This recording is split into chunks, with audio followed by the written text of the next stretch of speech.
Bienvenidos a Oath, episodio 64. Un mundo de fantasía en el que la crónica se escribe día a día. Un malvado emperador controla con puño de hierro el reino. ¿Traerán los exiliados el cambio o se mantendrán en el status quo? Todo es posible en Oath. Intrigas. Guerra. Incertidumbre. Mierda, los peos no eran líquidos, ¿no? Suspenso. Y pasión. En el papel del escritor de poemas basura, Torquato Gemini. Pretty Nuts, como la exiliada que cambia de capas. En el rol de extra que muere al acabar la intro, José Luis Kowalski. Y en el papel del canciller Yer, Garibaldi.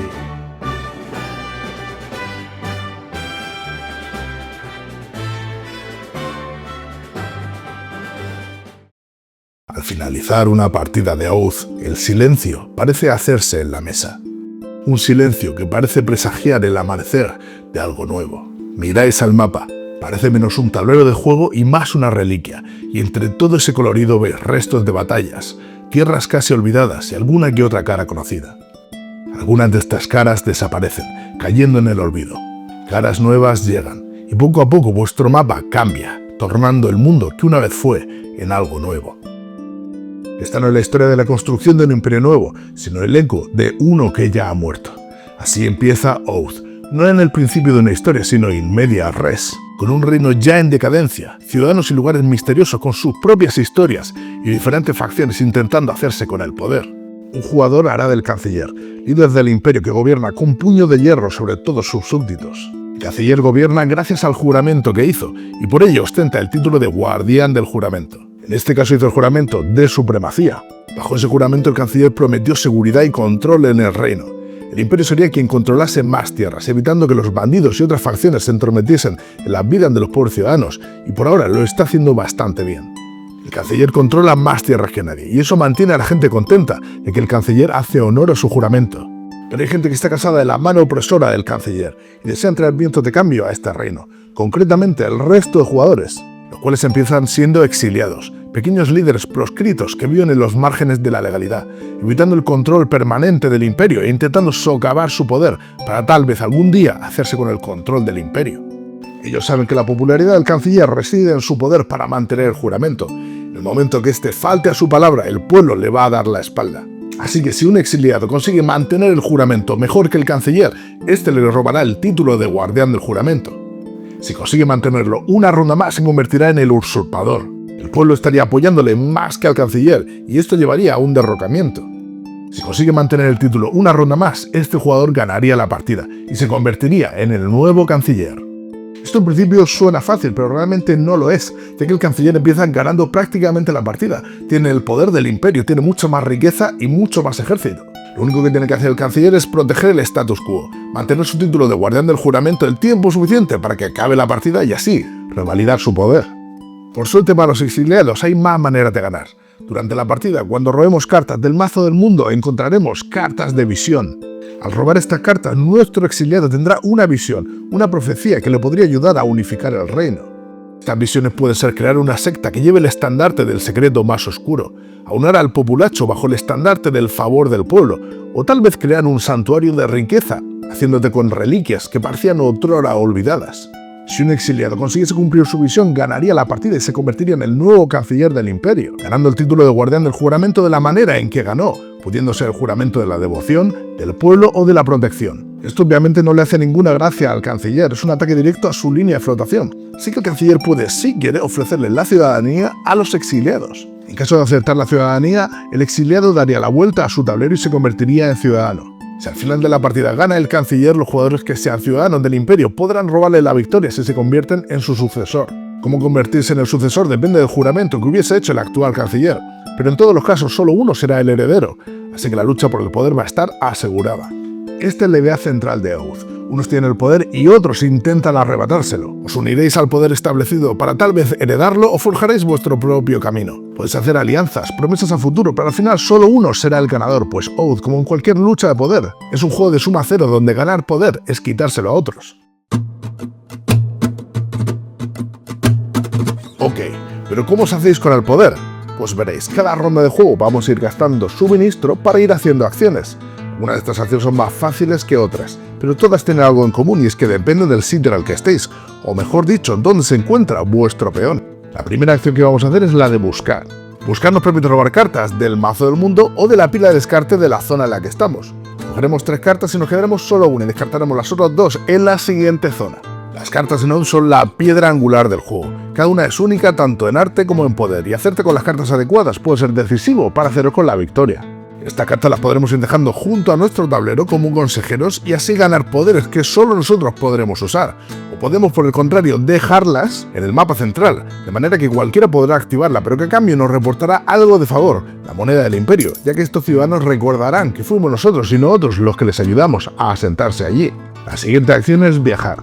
Con esta acción podréis viajar por el mapa, costando mucho menos viajar en la cuna, ya que es la sede del imperio, y mucho más si os vais a las provincias o directamente a las tierras fronterizas. Cosa que tendréis que hacer si buscáis alguna carta especial que sabéis que ha acabado en una pila de descarte específica, o si queréis conquistar más tierras. Pero para ello necesitáis ejércitos, claro. Para eso tenemos la acción de reclutar. Reclutar os permite haceros con tropas. Para ello vamos a pagar 1 de favor a un ciudadano de la zona en la que estamos o que controlamos, y esto nos permitirá hacernos con 2 tropas, las cuales podremos usar más adelante en nuestras batallas, pero claro, el favor no crece de los árboles, pronto os daréis cuenta que un gran ejército requiere mucho dinero. Para ello tenemos la acción de comerciar. Podemos usar secretos, estos libros que representan información, mentiras y rumores que podemos usar para chantajear o ganar poder. Podemos usar nuestros secretos para ganar algo de dinero. Cuanto más consejeros tengamos que coincidan con el palo con el que comerciamos, más favor obtendremos. Así que hay que saber a quién favorecer y a quién no. También podemos hacer lo contrario, comerciar favor para ganar secretos, pero es más complicado, porque la gente no se va a fiar de nosotros, no nos van a compartir secretos importantes si no tenemos al menos un consejero que coincida con el mismo palo de la gente con la que estamos comerciando. Todo este favor y secretos no solo sirven para mover nuestra maquinaria bélica, también podemos usarlo para encontrar reliquias. Con la acción de recuperar podemos gastar nuestro favor o secretos para hacernos con reliquias escondidas a lo ancho del mapa. Esta reliquia nos dará acceso a poderes que solo nosotros podremos usar si nos hacemos con ellas. Podremos encontrarnos un tambor de piel de dragón, que haga que la gente se una a nuestro ejército con solo oírlo marchar. Podemos encontrar una máscara perdida del canciller, con la que poder hacernos pasar por él, o un cerdo profético, que nos muestre qué cartas van a ir apareciendo en el mazo del mundo. Con esta acción también podremos hacernos con el estandarte del secreto más oscuro o el estandarte del favor del pueblo, pudiendo así completar una visión que nos dé la victoria. Tendremos que gastar favor o secretos respectivamente para hacernos con ellos, y todo ese favor o secreto se va a perder, no lo vais a recuperar, no lo podéis usar, pero cuanto más pongáis en ellos, más difícil va a ser que os lo quitéis. Moverlas a hacer son bastante sencillas, nada que no hayáis visto en otros juegos anteriormente, pero ahora voy a explicar la que es más complicada, más compleja, y es la de campaña. La acción de campaña es la acción de batallar, pero no se llama así porque es mucho más que una batalla. Una campaña puede ser una pequeña escaramuza, un grupo de asaltos, un intento de robo del carruaje real, o batallas inmensas que temáticamente pueden abarcar diferentes frentes y durar incluso años. Al hacer esta acción podremos atacar a un adversario que se encuentra en la misma zona, y luego lo podemos atacar en múltiples sitios donde él esté, aun cuando no estemos nosotros. Pero es que además también podemos atacarle a él personalmente, a sus reliquias y a sus estandartes, y se los robaremos si ganamos la campaña. El defensor tirará los dados azules y sumará los escudos a sus ejércitos, mientras que el atacante tirará los dados rojos, sumando las espadas. Pero hay 3 tweets muy interesantes que debéis conocer. El primero de ellos es que tanto el atacante como el defensor podrán usar planes de batalla para obtener mejoras durante el combate. Los planes de batalla son cartas cuyos poderes solo pueden usarse en batalla y pueden darnos o quitar dados, o hacer incluso efectos muy poderosos.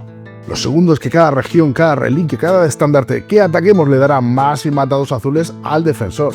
Estos dados tienen lados en blanco, pero también tienen multiplicadores. Esto hace que si hacemos un gran ataque en múltiples regiones intentando robar de todo, podría salir muy bien y robarle todo a nuestro contrincante, o muy pero que muy mal si al defensor le sale la tirada bien. El tercer y último detalle es que los dados del atacante, estos dados naranjas, tienen símbolos de espadas que hacen 1 de daño, medias espadas que hacen la mitad y no cuentan si no tienes al menos 2 para juntar, y espadas dobles, pero con una calavera, representando un ataque suicida en el que causasteis muchas bajas, pero en el que también murieron tropas vuestras innecesariamente, pudiendo hacer que un ataque seguro termine en una victoria pírrica.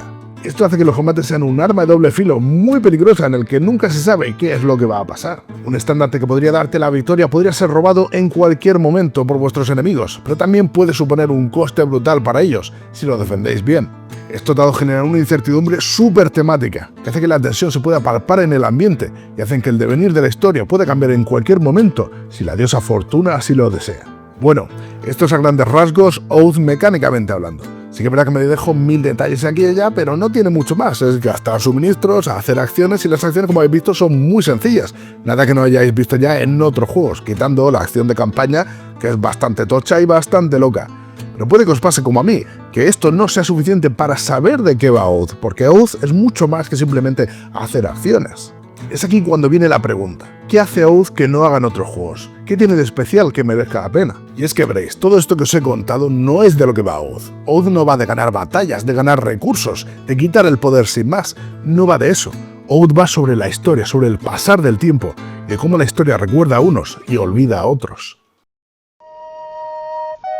Una vez alguien sabio dijo que el tiempo es como un río. El tiempo pasa, la gente se mueve, como un río que fluye y nunca termina. La mente infantil de un niño se torna en noble ambición, y un amor de juventud puede convertirse en un profundo afecto. Oath es su mundo, sus gentes, sus tierras. Un mundo que a veces desaparece para no volver, pero no cae en el olvido porque Oath recuerda. Al acabar la partida, el ganador de esta se convertirá en el nuevo canciller, y el juramento dependerá de cómo ganó esta partida, y será el juramento de la siguiente. Además, las zonas que controlase se convertirán en la nueva capital del nuevo imperio. Sus consejeros seguirán pululando este mundo, mientras que las cartas de los perdedores podrían caer en el olvido. Siguiendo una serie de pasos, el juego nos ayudará a guardar todo, de manera que el final de la primera partida sea el inicio de la segunda, la cual será el inicio de la tercera, luego de la cuarta, etc. Así hasta que nos cansemos de jugar este juego o queramos resetearlo, porque veréis, Oath no es un juego Legacy, ni tampoco es una campaña al uso. No tenéis por qué jugar las mismas personas como sí ocurre en otros juegos de campaña. No se ponen pegatinas, ni se rompen cartas. Tampoco se leen largos textos o eventos específicos que solo sorprenden la primera vez que los vives. En Oath la narrativa la lleváis vosotros, con las cartas que jugáis, con vuestras acciones. La narrativa no está predefinida ni programada, simplemente surge de manera espontánea. El exiliado brumoso pretende engañar a todo el mundo, haciéndose pasar por profeta. Le roba el estandarte del secreto más oscuro al cíclope azul y seguidamente juega su carta, haciéndose con la visión de fe que tenía el zorro. Al no poder frenarle, el resto de jugadores instaura una falsa religión con la que se hace con el poder, trayendo malos tiempos al reino y una aura de falsedad que tardará en desaparecer. En otra partida, un jugador se hace amigo del Consejo del Bosque en el Bosque Espeso, haciendo que nadie pueda comerciar con las bestias o reclutar tropas, las cuales son sus amigos. Todas estas narrativas que surgen dan para momentos mágicos que no veréis venir, y lo mejor de todo es que no están limitadas a una sola partida, sino que van conectando todas las partidas con vuestras acciones y vais dando forma a vuestro mundo. Cada vez que alguien gana, meterá más cartas del palo de sus consejeros. Esto puede hacer que se favorezca el palo del orden, por ejemplo, lleno de planes de batalla y control sobre terrenos. El palo del hogar, que ayuda a la economía y al habitante medio de este mundo. O discordia, con cartas para sembrar el caos, ya sea robando, asaltando por sorpresa o en general rompiendo reglas que todos dabais por sagradas. Esto hace que tras varias partidas vuestra copia de Oath sea única porque refleja vuestras acciones, vuestro devenir, vuestras decisiones. Pero que además todo esto lo vais a dejar reflejado en vuestra crónica, donde escribiréis la crónica de cada partida, las historias de cada jugador y el devenir de vuestro mundo. La gente hace auténticas locuras con estos cuadernos, ya sea escribiendo largas sagas o dibujando escenarios de aventura que representen lo que ha ocurrido durante la partida, o incluso han llegado a escribir poemas o cantares sobre lo ocurrido en sesiones de juego. Con el grupo adecuado, Oath puede ser un auténtico festín narrativo que roce los límites entre partida de juego de mesa y aventura rolera. Y es que se tiene que disfrutar así porque el resultado es simplemente espectacular. Si lo hacéis, disfrutaréis de una experiencia única, diferente. No hay nada igual a Oath. Oath es un proyecto tan único, tan mágico, tan especial que me apena mucho lo que voy a tener que decir. Y es que veréis, Oath es un juego que no puedo recomendar, o por lo menos no a la ligera. Voy a ser sincero, me gusta mucho Oath, me gusta mucho lo que te hace sentir, lo que pretende conseguir. El problema está en que no siempre lo consigue. Lo primero es que se exige mucho a los jugadores. Oath es un juego injusto, con mucho game making. El mejor jugador podría hacer su mejor estrategia, tener las mejores cartas y suerte, y ahora sí podría perder si el resto de jugadores lo desean. Pero Oath es así a propósito, porque la historia real está llena de casos así. Por ejemplo, no murió Alejandro Magno demasiado joven, no fue Julio César traicionado. Todo esto hace sus vidas más interesantes, más que si todo hubiese acabado con un final feliz genérico. Y Oath entiende que esto es mucho más entretenido e interesante desde un punto de vista narrativo. El primer problema es que va a haber muchos jugadores que eso no lo van a entender. Intentad explicarle al wargamero clásico o al Eurogamer de toda la vida que han perdido por una carta muy específica y que era súper temático, que venía muy bien para la historia. Pues ¿qué es lo que va a pasar? Que no lo van a entender y les va a dar igual. Explícale a este tipo de gente que la gracia del juego no está en ganar o perder, sino en el camino, en ver la historia pasar. En ver cómo se crean narrativas estilo Juego de Tronos, partida a partida, donde una casa es arrasada para 3 partidas después cobrarse la dulce venganza, recuperando el trono que siempre vieron como suyo. Desgraciadamente a la mayoría de personas esto no les va a interesar, y en parte lo comprendo, porque no quieren dedicar tanto tiempo, tanto esfuerzo mental. Encima, para colmo, la primera partida de Oath es bastante complicada. Enseñar a jugar a Oath es un arte. Es un juego muy etéreo, muy difuso, lleno de bruma temática que, aunque deliciosamente colocada, no ayuda en nada a entender el juego la primera vez que lo juegas. Esta forma de ser tan difusa, tan etérea, está hecho justo a propósito y lo podéis ver por todos lados. Lo podéis ver, por ejemplo, en las cartas, que te viene con un nombre y poco más. Y luego el arte, que tiene detalles aquí y allá. Está hecho justo así para que luego más adelante podáis jugar narrativamente con ellas. ¿Son las botas de lluvia un objeto que puede conseguir tu líder, o más bien hablan de una batalla donde la lluvia es decisiva? ¿Son los conjuradores del fuego hechiceros de batalla, o leen el futuro en el fuego para poder ayudaros en vuestra victoria? ¿Por qué la carta de compromiso ancestral destruye prácticamente todos los secretos que hay en juego? Como estaréis viendo, es deliberadamente brumoso, abstracto, para que tengáis espacio para la narrativa, pero es que esto no solo se ve en las cartas, también en 1000 detalles más. Recursos que no son dinero, sino favores, secretos que pueden ayudarte con el estandarte oscuro, que lo mismo puede ser una religión o una oscura sociedad secreta, que busca controlar el poder en la sombra. Como veis, Oath es difuso, sutil e ingenioso, con espacio de interpretación en prácticamente todo, porque precisamente quiere que creéis y narréis vuestra propia historia. Todo esto hace que no sea nada fácil de explicar, y la mayoría de personas huyen de este juego tras la primera partida. Y el caso es que el juego en sí no es muy complicado, pero para poder disfrutarlo y jugarlo más de una vez vais a necesitar un tipo de jugador, un tipo de persona, que simplemente no abunda. Llevo un año queriendo hacer nuestra review de Oath, y no he podido antes porque sacar la mesa ha sido una auténtica odisea. No porque la gente no quisiera jugarlo inicialmente, pero siempre pasaba algo. Se cancelaban partidas, gente que lo probaba y luego no quería continuar. Es casi como si Oath tuviera una maldición. El tiempo fue pasando y Oath casi no salía a mesa y fue cogiendo polvo, viendo muy pocas partidas. No sé la de veces que habré explicado este juego a gente nueva, no sé la de veces que habré reseteado la campaña, a ver si esta vez por fin hacía clic y conseguía que iniciásemos una campaña que durase más en el tiempo. Oath brilla más si se le da la oportunidad, si se le echan partidas. Si jugáis varias partidas del tirón, cada vez se hace más fácil, más interesante. Me da pena sinceramente que me haya costado tanto, porque me gusta Oath. No creo que haya hecho nada mal el juego, pero simplemente por su manera de ser, no puede gustar a todo el mundo. En contraposición, Arax lo veo increíblemente más fácil de sacar a mesa y se nota que hay cosillas aquí y allá que beben de Oath. Pero es mucho más directo, más concreto. Tiene puntos que miden cómo de bien vas en el juego y seamos sinceros, la gente quiere la comodidad de lo conocido. No quieren oír hablar de ganar o perder a largo plazo, quieren saber cuántos puntos tienen y con cuántos se gana y además quieren ganar. Tal vez el único error de Oath habrá sido no entender al ser humano. Por cada persona que escribiría una canción narrando los eventos de una partida, hay 100.000 que les importa un pepino si no han ganado la partida. Y es lo normal, porque la gente quiere cosas tangibles, directas y sencillas de entender. Y si te pasas de brumoso, de etéreo, por el gusto de serlo, pues hay mucha gente que va a desconectar. En este aspecto, Oath me quiere recordar las películas de Studio Ghibli. Son películas con muchos temas que abarcan muchas cosas, pero a veces son poco tangibles y te dejan más preguntas que respuestas. Y esto hay gente en que no le termina de gustar porque no les hace clic. La princesa Mononoke, por ejemplo, va sobre el ser humano y su impacto en la naturaleza, o las consecuencias de la avaricia, o el bien contra el mal, o el papel de la mujer, o la personificación de la naturaleza, o el ciclo de la violencia, etcétera, etcétera, etcétera. Pues Oath igual. Hay partidas que hablan sobre la guerra, otras sobre la paz, el espionaje, la traición, la negociación, el comercio, o todo junto al mismo tiempo en una sola partida. Y claro, eso es complicado de explicar. Y luego sobre el tema de detalles brumosos, en la princesa Mononoke, por ejemplo, hay detalles que son porque sí, que no se explican y que simplemente son así porque su mundo es así. Te dicen que cuando cortas la cabeza a un lobo, esta aún puede morder. Y más adelante lo ves y te quedas como, ¿pero qué cojones? O por ejemplo, ¿qué son los Kodamas y cuál es su propósito? ¿Cuál es la naturaleza de la maldición de Ashitaka? O en Mi vecino Totoro, ¿qué demonios le pasa a la madre? Y así 1000 mierdas. ¿Se explica más adelante? No. ¿Son importantes para la trama? Tampoco. Entonces, ¿para qué demonios están? Pues están precisamente para que le des al coco. para que te sumerjas en su mundo y luego tú ates cabos como quieras. Y claro, hay mucha gente que eso no le acaba de enganchar, mucho menos en un juego de mesa, el cual conlleva mucho más curro que ver una película, que es solo sentarse y verla.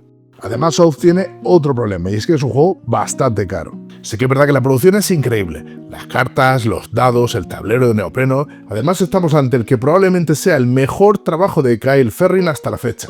Oath tiene una barbaridad de arte y cada carta añade su granito de arena a crear imágenes de este gran mundo. La verdad es que tiene una producción espectacular, pero obviamente ante un juego tan específico, la mayoría no va a querer arriesgarse en dejarse 130 o 120 pavos. Van a buscar otros juegos que son más baratos o que saben que saldrán a mesa con mayor seguridad, sin tener que arriesgarse a que acabe cogiendo polvo en la estantería.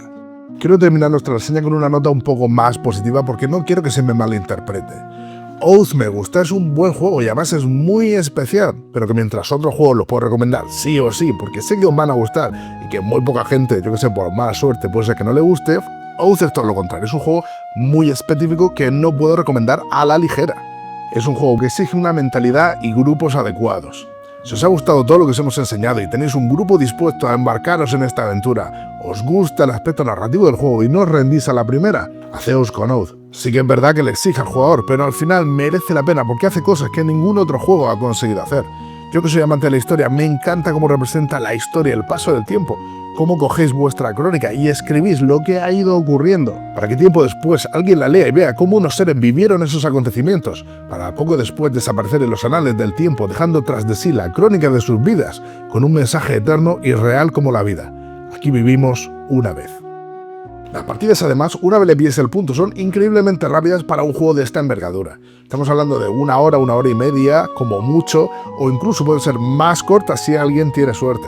Y hablando del coste, sí que es verdad que es un coste bastante duro, pero podéis dividirlo entre varias personas y comprarlo en equipo, y así de esa manera también os obligáis un poco a seguir quedando y jugar e ir iniciando esa narrativa que ya digo, una vez le pilles el punto es rápido y podéis jugar más de una vez en un solo día. A cambio, si no os llama el aspecto narrativo, el escribir la crónica, jugar con la historia, o si no tenéis un grupo que dé ese perfil, os recomiendo que no lo compréis. Y repito, no porque sea un mal juego, sino porque es tontería que os gastéis tanto dinero en un juego que puede ser que acabe cogiendo polvo porque vuestro grupo no da el perfil. En Leder Games están trabajando en una expansión que pinta muy pero muy bien.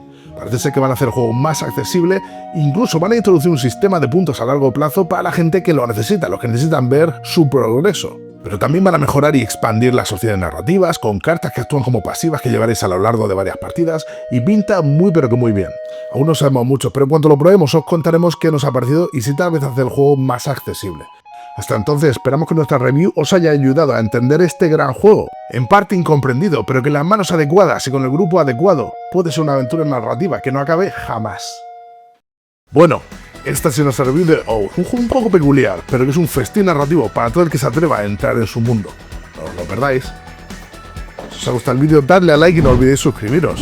Recordáis que tenéis un 7% de descuento en la página web de los Moscas si ponéis de código LUDOMANÍA. Estad atentos porque pronto tendremos más vídeos. Nos vemos por aquí. ¡Chuk chuk!